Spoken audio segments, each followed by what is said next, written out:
Think your shower head is clean? Think again. He pours in liquid soap, twists the hose back on tight, and lets the magic flow. Right now, the shower head looks clean, but wait a second longer. Suddenly, black liquid gushes out. Years of grime finally unleashed. You won't believe how dirty it was until you try this genius trick yourself. Stubborn stump in the forest? Here's a fiery farewell. A drill to the side, gas in the top, and a soaked cloth sets the stage. Stick it in, give a push. That cloth is important. One spark, and it's lit. Watch it burn. Wow, huge fire. No chainsaws, no sweat. Hours later, nothing but ashes. That stump's history, and the ground's ready for whatever comes next. All natural. Just be careful in the forest with fire.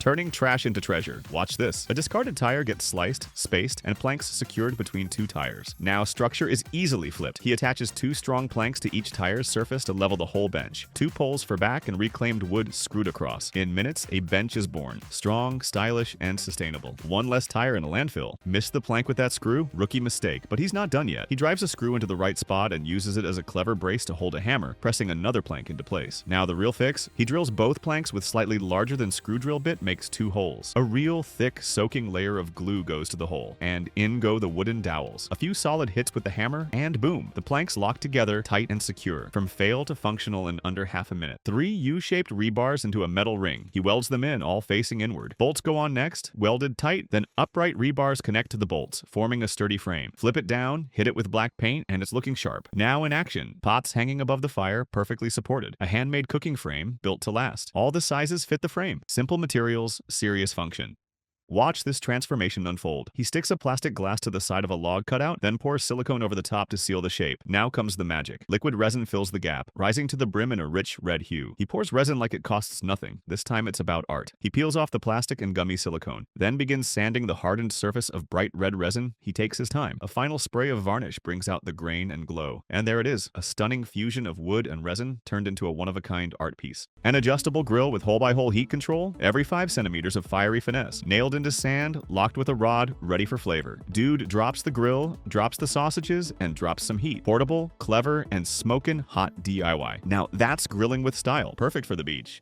Watch this crazy DIY clip. He mounts a bearing into a log. 2 screws, solid hold. Bolt goes in, nut gets tightened with a pair of wrenches. Precision matters. Next, a grinder stone slides onto the bolt, locked in with another nut. This is no joke. Lock it tight. No space for mistakes. Power drill connects to the end, and just like that, it spins to life. The grinder whirs, and he sharpens a knife with ease. When my cousin built his first house, he hit a snag, tiling around the doorframe. That's when Dad stepped in. A sponge to test the depth, zip ties for precision, and just the right amount of cement. He placed the tile, pulled it out clean, shaped the base, and locked it in perfectly flush. No laser levels, just genius hands and old school tricks. Dad was a construction mastermind. My friend Lena's a gardening genius. One day, she built a pipe garden from scratch. Dirt in the base, valves dripping water from above. I helped her set it up, and now every summer she spoils me with fresh strawberries straight from that pipe. No soil beds, no hoses, just one clever system and the sweetest reward. One sunny afternoon, my brother had a sudden idea. Build a hammock stand from scratch. He framed it with wooden blocks, screwed planks to the back, and bolted in long support beams. No instructions, no help, just pure summer brilliance and a drill. Metal hooks went in, screwed with a metal handle. Hammock clipped on, and just like that, backyard bliss. Book in hand, soaking up the sun like he'd planned it all along. Grandpa's orchard once bloomed with apples, crisp, sweet, and endless in the autumn sun. But over time, the trees got sick, one by one. He cut them down, leaving stumps behind like ghosts rooted in memory. Most would have called a crew, brought in chainsaws or grinders. Not him. He rolled out old barrels, stacked cardboard, tossed in dry firewood collected from the shed. The match sparked, and the flames caught. By morning, nothing remained but soft ashes and a smoky goodbye. It wasn't just cleanup, it was closure, a quiet ritual of letting go, the way only a patient heart knows. Watch this. 4 simple planks stacked like building blocks. No fancy tools, just good old wood. Now he's locking them in tight, screws from top to bottom, turning loose boards into one solid ramp, and boom, onto the road it goes. The car rolls up, back end lifted, perfect for a quick fix underneath. Genius DIY in under 20 seconds. Water flows into the corner of a cement box, escaping through a pipe and spilling onto the ground. A man gets to work, spreading fresh cement over the broken corner, pressing a PVC pipe into place, then adding more cement, a piece of brick for support, and sealing it all in. With a spatula, he shapes a clean, solid corner. Once the cement hardens, it's test time. Water runs straight to the pipe and flows through perfectly.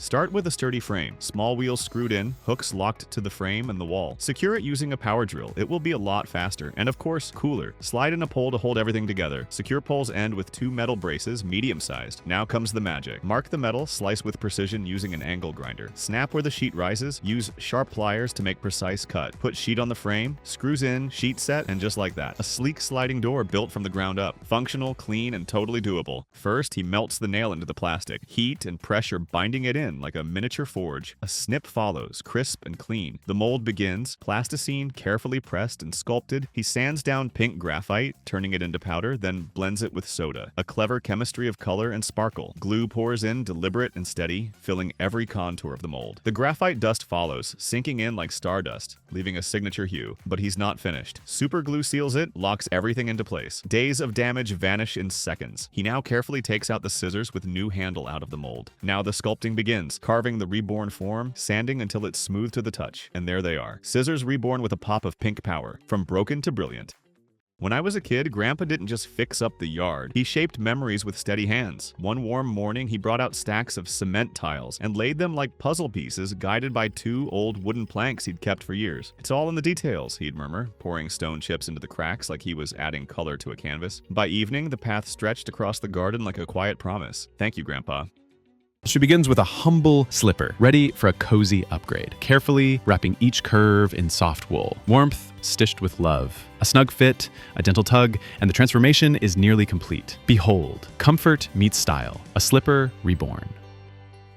Ever wondered why your shelf fell off the wall? Chances are the drywall anchor couldn't take the heat. Today we're testing the real deal. Metal versus plastic anchors. Watch this. Plastic anchors grip like a claw but struggle with heavier loads. Metal ones? They bite deeper, holding tight even under pressure. Each design's got its own job, from quick fixes to load bearers. Even I didn't know this. They all look the same, but each anchor has different purpose. Even the drilled material is important. So next time you're screwing into drywall, pick your anchor like a pro. Or maybe watch this test video. Your walls and your pride will thank you. Take care. Here's a wild woodworking trick. He boils the carved wood, clamps the softened end, and it bends without breaking. Then a quick drill and a nail right through the center. Back into hot water it goes. And like magic, the bent end returns to its original shape. Now the nail sits perfectly embedded, surrounded by solid wood. Smart, sleek, and strangely satisfying. Pure craftsmanship. Who needs a bulb when you've got sunlight in a bottle? Watch this genius hack. A roof tile with a hole, a plastic bottle glued in place, then water poured inside. As the water trickles in, the bottle begins to shimmer. The bottle must be filled almost to the brim, just shy of overflowing. Next, the roof tile. Cut a hole with metal scissors, sealed up tight and slotted into the roof. From inside, that bottle glows like magic, scattering sunlight and lighting the room below. Eco-friendly, electricity-free, and wildly effective. What is he going to do? He grabs a cartwheel, positions it on the wooden frame, and secures it. Then he drills in 4 solid metal hooks, one in every corner of the frame for later steps. He drills the concrete wall exactly 5 centimeters deep and fixes identical metal hooks into the wall. It aligns perfectly with the frame. Then he slides a strong metal pole through all the hooks. He fastens a nut and clamps it on the end. The sliding gate now glides with ease.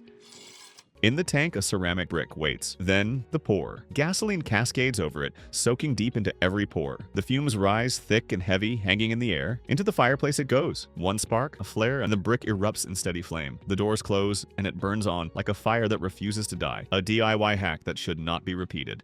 Back when bikes were freedom and scraped knees meant nothing, I snapped a spoke flying down a dirt trail. Thought the ride was over until my buddy pulled out a zip tie like it was magic. Bent the ends with pliers, looped them tight, and boom, spoke tension restored. A trail fix that kept us rolling. No shop, just smarts, a wooden circle on the wall, a sliding door, and a clever hook. As the door moves, the hook lifts the circle when closing, drops it when opening, and each motion makes a distinct sound. It's an ancient Japanese alert system. No electronics, just wood and gravity. Someone opens the door, you wake up. Simple, brilliant, timeless.